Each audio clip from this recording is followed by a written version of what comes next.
बिस्मिल्लाहिर्रहमानिर्रहीम। नाज़रीन, कैसे हैं आप? मुझे उम्मीद है कि इंशाअल्लाह आप ठीक होंगे। अल्लाह करीम आपको हमेशा खुश रखे। तो आज जिस मौजू पर बात करने चले हैं, इस पे पहले भी एक दो दफ़ा मैंने इस पे बात भी की है और आपको उसके फार्मूले भी बताए हैं। तो ये इतना ज़रूरी पहलू है कि इस पे मैं समझता हूँ कि जितने मज़ीद फार्मूले आएंगे तो आपको इंशाअल्लाह इतना ज़्यादा फ़ायदा होगा। और मैं साथ इसमें ये भी अर्ज़ करता चलूँ कि जो भी नुस्खा जात आपके सामने लेके आऊँ, उसमें आप इन नुस्खा जात के इस्तेमाल के साथ साथ आप जब तक परहेज़ नहीं करेंगे तो आपको मुकम्मल तौर पे उसका जो है वो फ़ायदा नहीं होगा। तो आज का जो नुस्खा है वो है मैदे की तेज़ाबियत, मैदे की जलन और ख़ास तौर पे मैदे की दर्द के लिए और मैदे के अल्सर के लिए।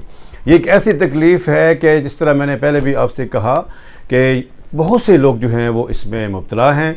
और इसमें क्या होता है कि मैदे के अंदर सख्त किस्म की जलन महसूस होती है। थोड़ा सा भी खाना खा लें और उसके ऐसे लगता है कि जैसे अंदर आग लग गई है। और उसके बाद इसमें ऐसा महसूस होता है कि रात के किसी पैर या दिन के किसी वक्त पेट में दर्द होना जो है वो शुरू हो जाता है। और दर्द इतनी शिद्दत से होता है कि उस आदमी से पूछें, अल्लाह ना करे जिसको ये तकलीफ़ हो, कि इसकी दर्द की कितनी तकलीफ़ होती है।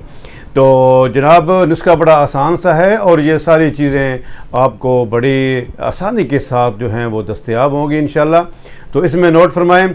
इसमें सबसे पहले आप नोट करेंगे मलट्ठी, जो कि आपके बिल्कुल आसानी से मिल सकती है। और दूसरा उसके बाद हल्दी, और उसके बाद तीसरी चीज़ है वो इसमें है सौंफ। तो ये तीनों चीज़ें बड़ी आसानी के साथ दस्तयाब हैं। और मेरी कोशिश भी यही होती है कि आपको ऐसे फार्मूले इस चैनल के ज़रिए मैं आपके सामने लेके आऊँ कि जिनके बनाने में ज़्यादा मुश्किल ना हो, बल्कि आसानी के साथ जो है वो आप अपने घर में तैयार कर सकते हैं। तो जनाब, ये तीनों चीज़ों को आपने लेना है, इनको अच्छी तरह जो है वो खुश्क कर लें। खुश्क करने के बाद सौंफ को, जिस तरह पहले भी आपने कई नुस्खों में मैंने भी कहा कि सौंफ को जब भी आप इस्तेमाल करें उसको साफ़ करके थोड़ा सा कूट के, और उसके आप उसका जो ऊपर छिलका होता है, जब आप हल्की सी उसे फूंक मारेंगे तो वो छिलका जो है वो उतर जाएगा और सौंफ के चावल जो हैं वो पीछे बच जाएंगे। तो सौंफ के चावल, उनका वज़न जो है वो भी इतना होना चाहिए 50 ग्राम मिसाल के तौर पे। और मलट्ठी की जो है वो भी 50 ग्राम। और तीसरी चीज़ जिस तरह मैंने आपके सामने बयान की वो है हल्दी, वो भी 50 ग्राम। यानी कि बराबर वज़न, इस मिकदार में आप कमी या बेशी भी कर सकते हैं। तो इन सब चीज़ों को आप अच्छी तरह ग्राइंड करके एक शीशे के जार में महफूज करें और नुस्खा आपके सामने बिल्कुल तैयार। तरीका इस्तेमाल क्या है कि सुबह, दोपहर, शाम, दिन में 3 दफ़ा आप एक छोटा चम्मच इस्तेमाल करें पानी के साथ।